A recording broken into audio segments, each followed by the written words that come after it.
A very good evening to you. Thank you for joining us. Welcome to Sports Tonight. This is the Monday night edition of the show. This is the first edition of Sports Tonight for the week, and it promises to be exciting. There's plenty of information that we have to share with you on the show tonight, and we will try to do all that we can to make it as enjoyable as possible for you. We'll be here for the next 50 plus minutes, but we'll try to make every minute count so that you will not regret staying with us. Once again, we'll start the show this Monday by saying a very big thank you to you, and also asking a few questions around your weekend. I'm sure you enjoyed every bit of it. This is the beginning of work for us this week, but we will put up our best and make sure that you stay with us all through. My name is Tony Ibitoye. Let me start off the show tonight by quickly introducing to you those starting off the show with me tonight, because the show will be in 3 parts. This is the first part. Tunde Koiki is on the show. Tunde, good to have you on Sports Tonight. Thank you very much, Tony. And of course, Tunde is the content specialist for Complete Communications, and is a very good friend of ours. We're happy to have him. Good-looking Tunde Koiki on the show. And of course, extremely good-looking Uchimachuku is also on the show tonight. That's the news editor of Sporting Life, one of Nigeria's best selling sports daily. News editors are to be feared. Please fear them, because they have the nose around for news and they pick out those things that the ordinary eye will not see. But we're happy to have Onye with us on the show tonight, and I'm sure we will be benefiting from his wealth of scoops on the program tonight. Onye, thank you for joining us on Sports Tonight this Monday. Thanks for having me. It was a good weekend, I'm sure. Yeah, very good. You know, especially from the local scene. You know, Match day 14. Match day 14. Teams going away to win and doing so well. And of course, Shooting Stars going to, they started it on Saturday, going to Makodi, you know, got the draw. but people could argue that maybe if that game was played in Jalingo, it would have been a different result. Dolphins went to Kano. Yeah, but you know, but they just got down. They came back. They just got salary. I Yes. apologize to our good friend Chana Acheru. I did say last week that there was no way they are going to survive in Kano. I apologize. That's the beauty. That's the beauty of the game. I mean, we'll talk about that later on. Toby Adepoju is also in the house. We'll be talking about all of that. We will not just talk about the Globe Premier League. We will also be talking about the National League. You remember last week we spoke to the chairman of the National League Board, and the National League will be on break now for the next few weeks. But then over the weekend there were a lot of games. We have the results for you. We'll talk about some of those games as well on the program tonight. When Toby comes around, we'll talk about it. 3SC against Taraba. The stories around that game for the referees are not very encouraging, and we urge the league management company to really get to the root of the matter. We were told that the referee of that game was beaten up, but Taraba United fans said we didn't travel to Makodi. Taraba United management said we didn't travel to Makodi with our fans, so we don't know who beat up the referee and all of that. Those issues are going on, and even Kano Pillars.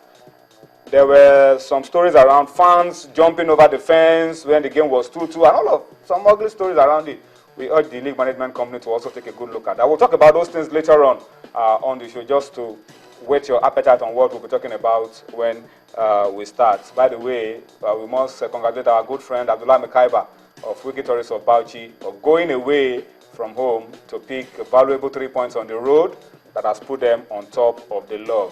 While Mekaiba is celebrating, not so for Mitko Dobrev. Onye, news editors, I told you, news editors, be wary of those guys. Onye told us last week, Mitko Dobrev. There's something around Mitko Dobrev. And today, we've been told that Mitko Dobrev has been fired as the coach of Ifeanyi Uba United. We'll get all the details when Toby joins us on the show. All right. In case you are also a lover of tennis, Wimbledon is on. Yemi Adebayo will be coming in for the last part of the show. We're taking a look at Wimbledon. Good start for Novak Djokovic, for Andy Murray, for the top seeds. So we'll talk about it as well. And of course, Copa America now down to the business end. We'll also fill you in with all of that as well on the show tonight. But let us start off the show this way. Tell you that you are very key to all that we're doing on the program tonight. We want you to talk to us and give us your own opinion to some of these issues, your ideas, suggestions, what you feel we could do to make things better around our game, protecting referees and all of that. Talk to us. Use those platforms showing on your screen. Facebook, Twitter. We are active. We are going to be very interactive. We want to hear from you. So please take advantage of what you see on the screen and talk to us on the program tonight. And we also want to tell you that you can view us on YouTube. That's the address on your screen, www.channelstv.com, youtube.com/channelsweb. And if you want to watch us on your iPad, your iPhone, your BlackBerry, m.channelstv.com is the link.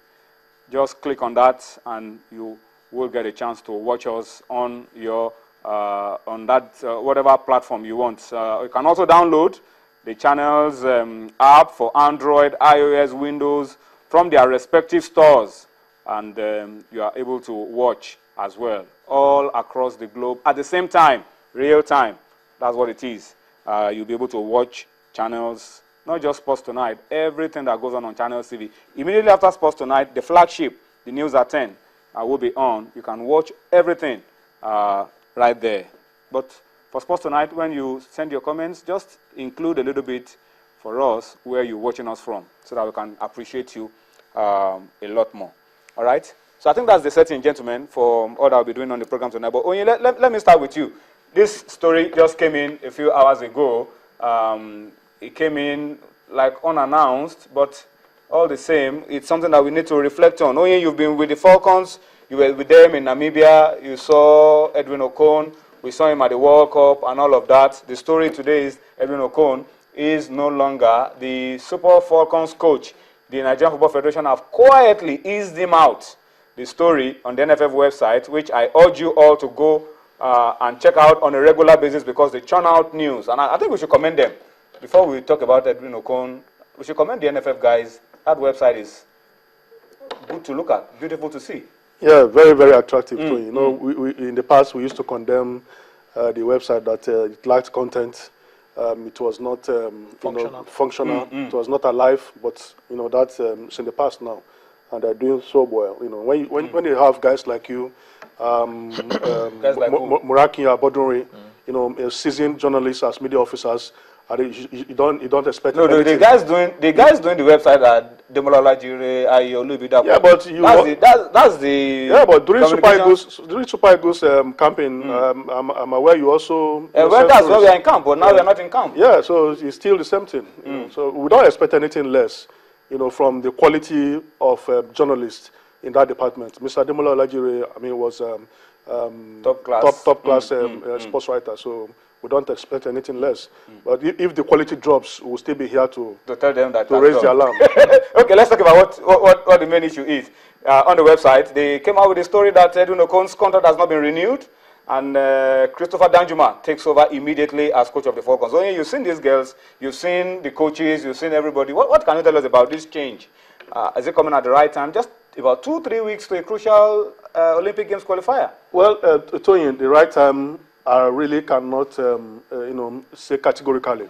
But the good thing, I think the wisdom in what the Nigerian Football Federation did was to ensure that the man who is going to take over has been part of the system. Okay, so it's not a new face. Yes, I also went into my archives. I made some calls, and this man has been the former coach of Plateau United, former coach of Nasarawa Amazons. He was assistant to Daniel Evumana at the Falcons. Was also assistant to the Debo at the Flamingos when he was a coach of Flamingos. I mean the Debo. So he is not new to these players. He's not new to the system. He has been with the same set of players, you know, coming from Flamingos, Falcons, and some of them to the Super Falcons. So we shouldn't expect that he's not going to get familiar with the terrain. But you see, presently he was assistant with to Okon going to the World Cup. Absolutely, even in Namibia, I was assistant. I watched him closely. He's a good coach. I've seen him in training, handle training regime, try to organize training tactics, the formation, and I think he's not somebody we should expect anything less from. I think he has learnt, in the past 5-6 years, he has been in different, cadre of the national team. He has worked under Edwin Okon. They won the African Women Championship and they went to the World Cup. So I think it's not somebody who's bereft of, competence. Well, this is a standing arrangement according to the NFF. It's not a long-term thing. So maybe this is just to get him to handle that qualifier against Equatorial Guinea. It may not be on the long term. There are different reports we've seen that they could be going for foreign coach and all of that. What do you make of? Well, I disagree with the sacking of Edwin Okon because I think all too easily we like to make coaches scapegoats for anything that has gone wrong. Nobody's